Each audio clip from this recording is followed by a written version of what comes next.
সুনামগঞ্জে হাওরের বুকে লুকাই আছে এক ছবির মতো সুন্দর গ্রাম। এই গ্রামটা যেন প্রাচীন কালরে তামায়া রাখছে। এই গ্রামটা একবারে লুকালয় থেকে আলাদা, সম্পূর্ণ বিচ্ছিন্ন একটা গ্রাম। এখনো নাই কোনো আধুনিকতার ছোঁয়া। এই গ্রামও আছে মোট 15টি পরিবার, 13টি পরিবার হিন্দু আর 2টি পরিবার মুসলমান। কিন্তু তারার মধ্যে এতটাই ভালোবাসার সৌন্দর্য যে তারা সবরে দেখলে মনে হইব তারা যেন একসাথে একটাই পরিবার। এই গ্রামের গড়টি যেন একটা প্রকৃতিগুলো তৈরি একটা শিল্পকর্ম।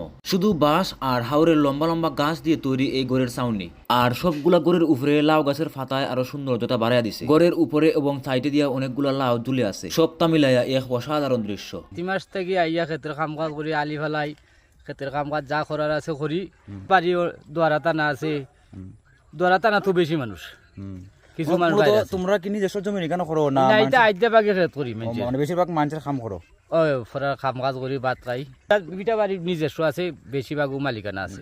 তো মানে এই কেন ফন্ডগর আছে, পন্ডগর আমরা করতে করতে আমরা একটা ফ্রেশ হয়ে গেছি। খাওয়া তো যে রকম যেটা যে সময় যেটা তুমি মোসর করতারো খাইলাই, পানি টিউবওয়েল আছে।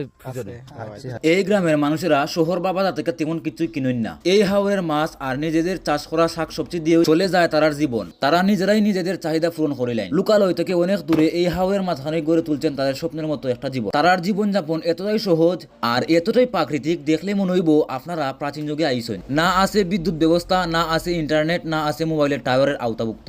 এখানে নাই কোনো শহরের কোলাহল, শুধু প্রকৃতির নীরব গান। যদি আপনারা সত্যিকারের প্রাচীন যুগের সৌন্দর্য দেখতে চান তাইলে অবশ্যই এই গ্রামে আইতে পারেন। এটা পড়ছে সুনামগঞ্জ সদর উপজেলার মোল্লাপাড়া ইউনিয়নের সাইডে দেখার হাওরের মাঝখানে। বিশ্বাস করো, এমন অভিজ্ঞতা আপনারা কোনো সময় পাইছেন না। এটা শুধু একটা গ্রামই না, এটা এক টুকরো নিসর্গ, এক টুকরো স্বপ্ন যা এখনো বেঁচে আছে হাওরের বুকে, নীরব অথচ প্রাণবন্ধ ভাবে।